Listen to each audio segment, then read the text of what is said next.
ముందు కృష్ణవేణితో విడాకుల మీద సంతకాలు పెట్టించుకోనరా. ఆ తర్వాత ఛాలెంజ్లు చెయ్యి. అమ్మా, ఆఫీస్కి టైం అవుతుంది. నేను తర్వాత సంతకాలు పెడతాను. నువ్వు వంశీని 30 లక్షల కోసం పెళ్లి చేసుకున్నావని అన్నయ్యకి తెలియాలమ్మా.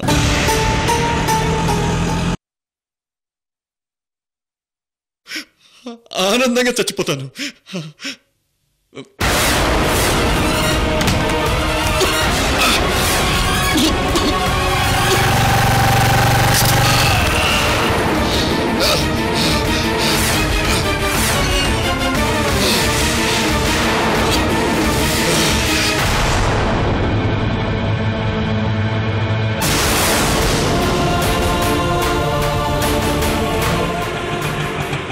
డ్రైవర్, ఆటో ఆపు.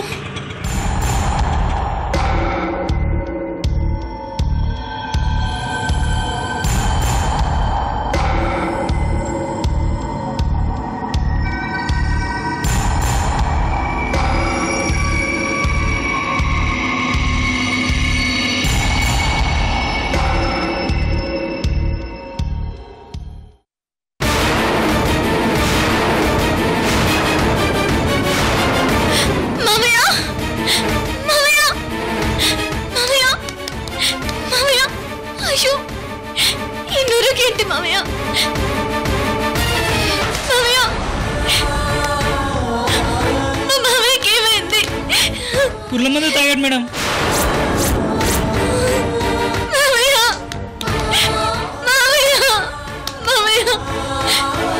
ఇందాకే నాతో మాట్లాడావు, నువ్వు పురుగుల మందు తాగడం ఏంటి? అయ్యో అయ్యో. ఆటో!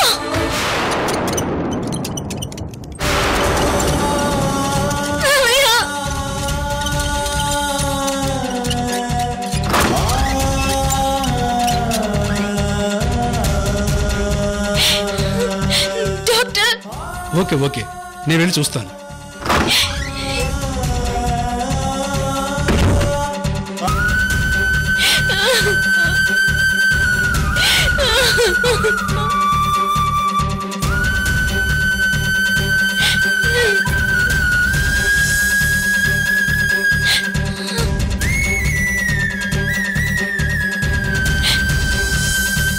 నా మనసులో ఉన్న మాటలు నీతో చివరిసారిగా చెప్పుకోవాలనిపించిందమ్మా.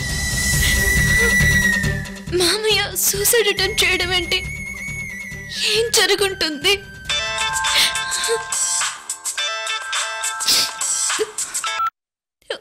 హలో హలో, సురేష్ గారు, నేను వేరే పని మీద బయటకు వచ్చాను. ఆఫీస్కి రాలేను. మేడంకి ఇన్ఫార్మ్ చేయండి. అలాగే కృష్ణవేణి గారు. థ్యాంక్ యూ సురేష్ గారు.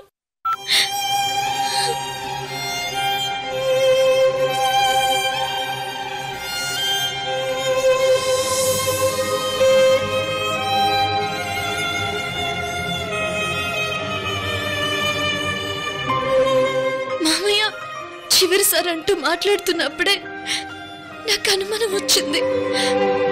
కానీ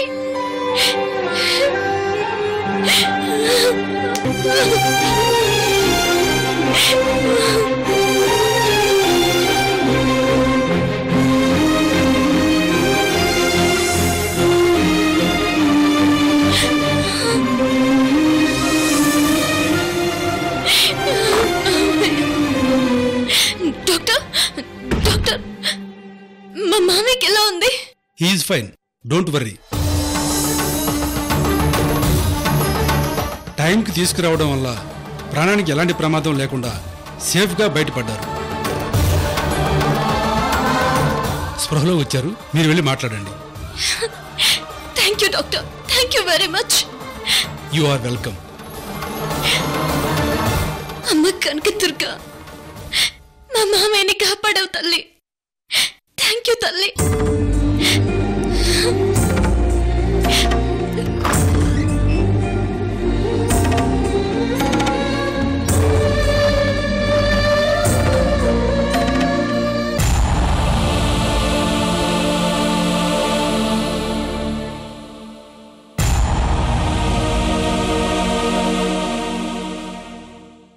మామయ్య,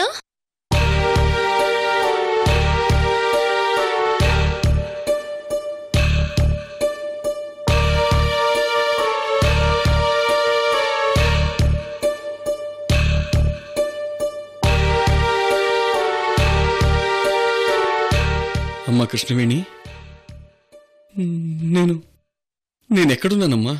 మామయ్య, మీరు రోడ్డు మీద సూసైడ్ అటెంప్ట్ చేస్తే అదే దారిలో వెళుతున్న నేను మిమ్మల్ని చూసి హాస్పిటల్కి తీసుకొచ్చాను.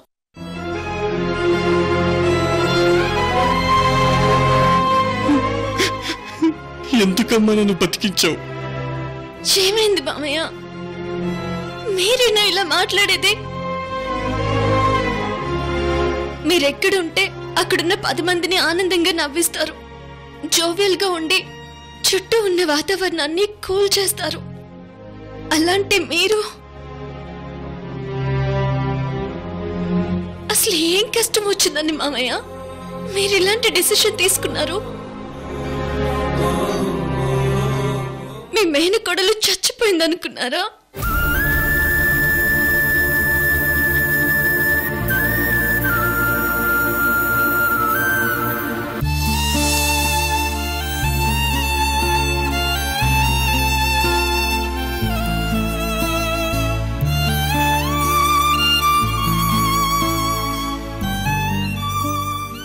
మామయ్య, మీరు పిరికి వాళ్ళు కారు. అయినా సరే అసలు ఇలాంటి పని చేశారంటే మీ మనసు ఎంత గాయపడి ఉంటుందో. అందుకు కారణం ఏంటి మామయ్య? చెప్పండి. ఈ మేనకోడలు రోడ్డు మీద తిరుగుతోంది, ఇంకా దానికి నా కష్టాలు కూడా చెప్పి బాధ పెట్టడం ఎందుకు అనుకుంటున్నారా? మీ కష్టం ఈ మేనకోడలికి చెప్పక మరి ఇంకెవరికి చెప్తారు మామయ్య?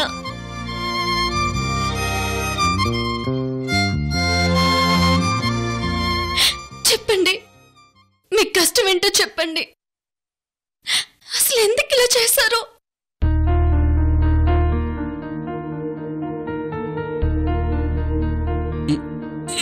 అయ్యో, పడుకోండి మామయ్య. నాకేం కాదమ్మా, నువ్వు వచ్చేసావు కదా, ధైర్యం వచ్చేసిందమ్మా.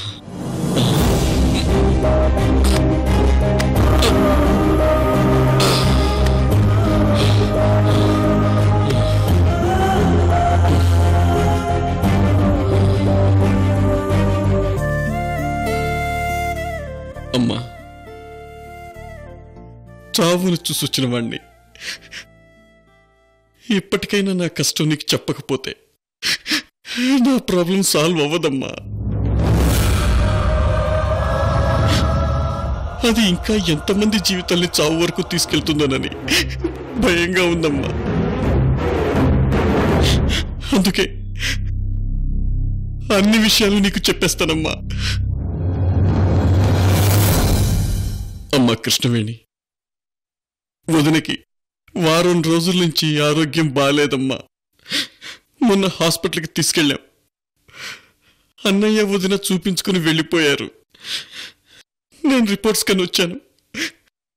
ఆ రోజు బ్రెయిన్ సర్జరీ చేయాలి. అది 1 వీక్లోనే చేయాలి, లేకపోతే పేషెంట్ చచ్చిపోతుంది.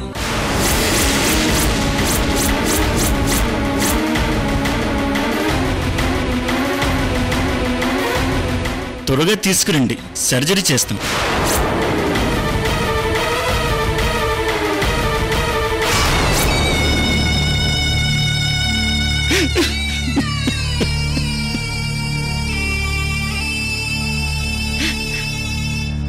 ఈ విషయం అన్నయ్యకి చెబుదామని రిపోర్ట్స్ ఇంటికి తీసుకెళ్ళి నేను చెప్పలేకపోయానమ్మా, చెప్పలేకపోయాను.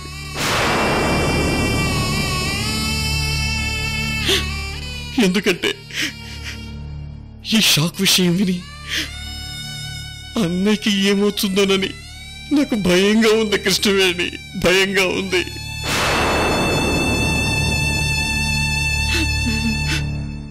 అమ్మా, ఈ విషయం నాకు తప్ప ఇంకెవ్వరికీ తెలియదమ్మా, ఎవరికీ తెలియదు, ఎవరికీ తెలియదు.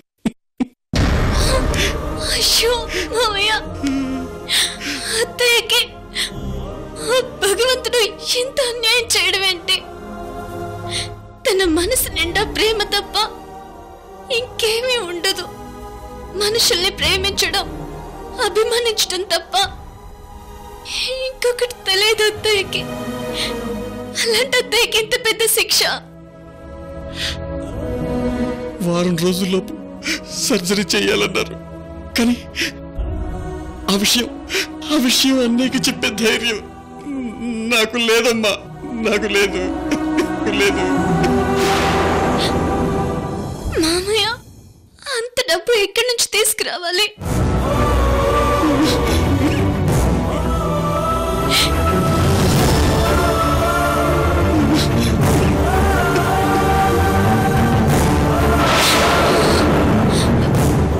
అవును మామయ్య, పొలం పత్రాలు, ఇంటి పత్రాలు ఉన్నాయి కదా, వాటిని తాకట్టు పెడితే మనకి కావలసిన సగం డబ్బు దొరుకుతుంది. లేదంటే పొలం అమ్మేసి అత్తయ్యని బ్రతికించుకోవచ్చు కదా. ఎలాగోలా మెల్లగా మామయ్యకి చెప్పి పొలం అమ్మేస్తే అత్తయ్యకి సర్జరీ అయిపోతుంది. మీరు ఇలా ఆలోచించకుండా సూసైడ్ చేసుకోవడం ఏంటి మామయ్య? పోనీ ఈ విషయం నాకు చెప్పినా మేనేజ్ చేసి ఏదో ఒకటి చేసేదాన్ని కదా.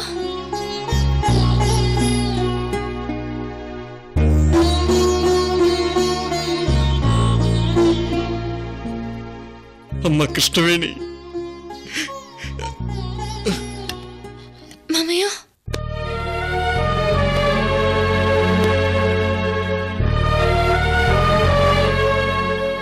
అమ్మ కృష్ణవేణి,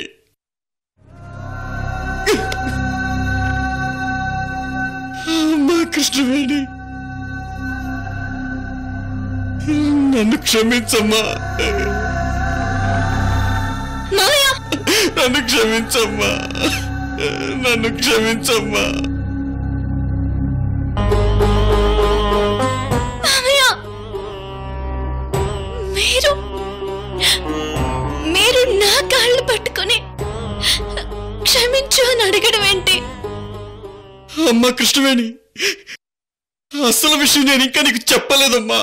చెప్పలేదు.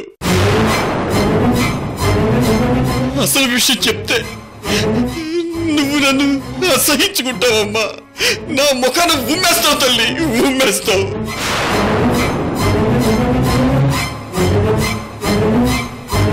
ఆ పరిస్థితి రాకూడదనే చచ్చిపోదాం అనుకున్నానమ్మా. చచ్చిపోదాం అనుకున్నాను. ముందు మీరు లేవండి మామయ్య, ప్లీజ్ లేవండి.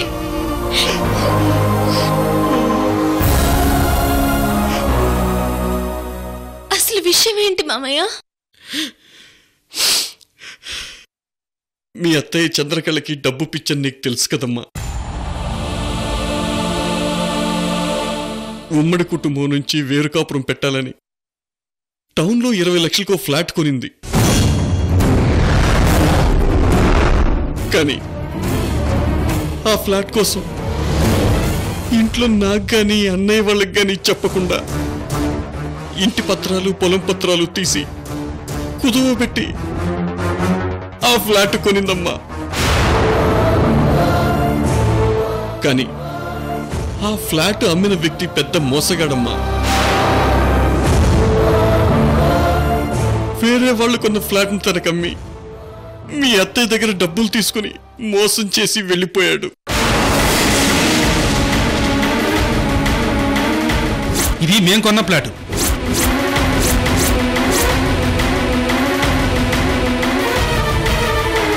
ఒరిజినల్ డాక్యుమెంట్స్ ఇలా ఉంటాయి, చూడండి.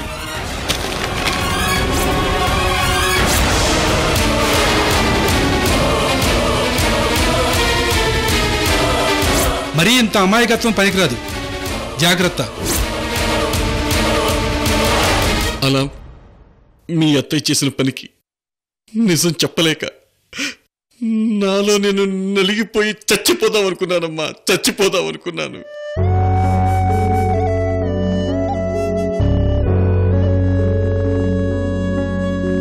ఇప్పుడు చెప్పమ్మా, నేను చేసిన కరెక్టా కాదా? నాకిక వేరే పరిష్కారం లేదు కదమ్మా, లేదు.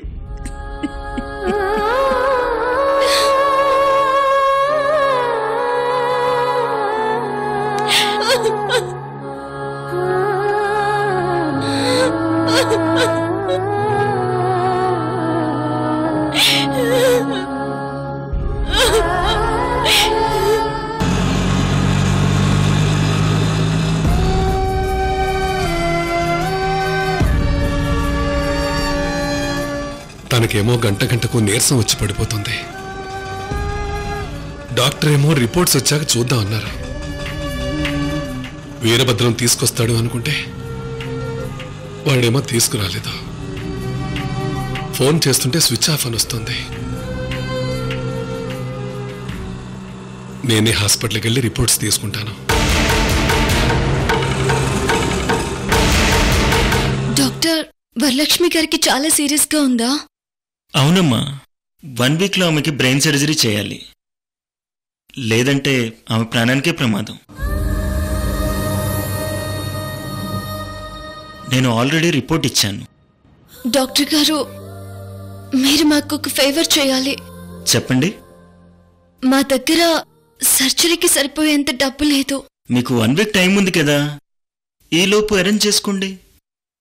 డబ్బుకి ఎలాగైనా ప్రయత్నం చేస్తాం, కానీ ఆ విషయం పేషెంట్కి గాని పేషెంట్ హస్బెండ్ లక్ష్మీనారాయణ గారికి గాని తెలియకూడదు. ఎందుకు? లక్ష్మీనారాయణ గారికి హార్ట్ ప్రాబ్లం ఉంది. Okay.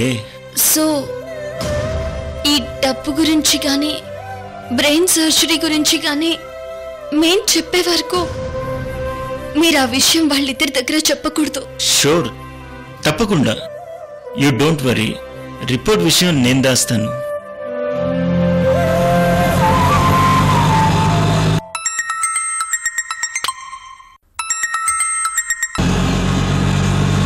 Hello, doctor Lingamurthy speaking. Sir నమస్తే, నా పేరు లక్ష్మీనారాయణ. లక్ష్మీనారాయణ గారు చెప్పండి. డాక్టర్ గారు, నా భార్యకి చాలా కష్టంగా ఉంది. ప్రాబ్లం ఏంటో మీరు చెప్పడం లేదు. లక్ష్మీనారాయణ గారు, ప్రాబ్లం ఇంకా రెక్టిఫై చేస్తున్నాం. అంటే రిపోర్ట్స్ వస్తేనే కానీ ఏం తెలీదా? రిపోర్ట్స్ వస్తే గానీ ఏమీ తెలీదు. రిపోర్ట్స్ గురించి తెలుసుకుని మీతో మాట్లాడదామని నేను హాస్పిటల్కి బయలుదేరాను. హాస్పిటల్కి బయలుదేరారా? అయితే పేషెంట్ని తీసుకుని హాస్పిటల్లో జాయిన్ చేయండి. రిపోర్ట్స్ వచ్చాక జాయిన్ చేయమన్నారు కదా. మీరేం భయపడకండి. ముందు మీరు పేషెంట్ని తీసుకుని సాయంత్రం హాస్పిటల్కి రండి. మిగతా విషయాలు తర్వాత మాట్లాడుకుందాం. అలాగే డాక్టర్, థ్యాంక్ యూ. మీ మావయ్య గారు రిపోర్ట్స్ కావాలని ఫోన్ చేశారు. నేను మేనేజ్ చేసి చెప్పాను.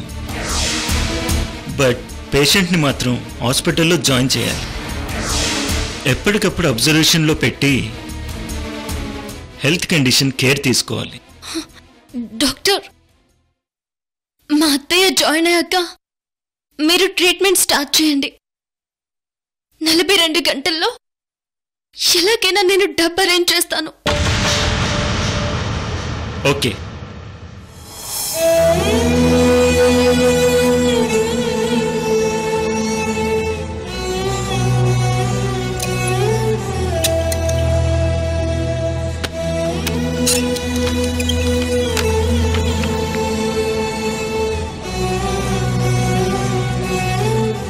అమ్మ కృష్ణవేణి,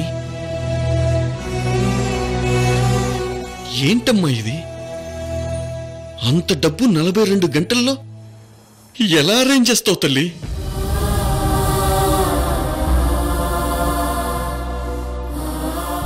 ఎలాగైనా అత్తయ్యని కాపాడుకుందాం మామయ్య. నా ప్రాణం ఉన్నంత వరకు ఎవ్వరికీ ఎలాంటి కష్టము రానివ్వను మామయ్య. నేను మీ మేనకోడల్ని.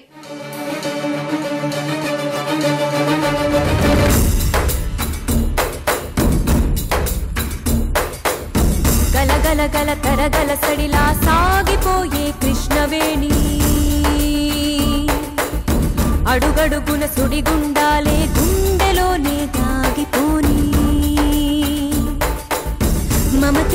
మేనమామే తల్లి తండ్రి నీకు కానీ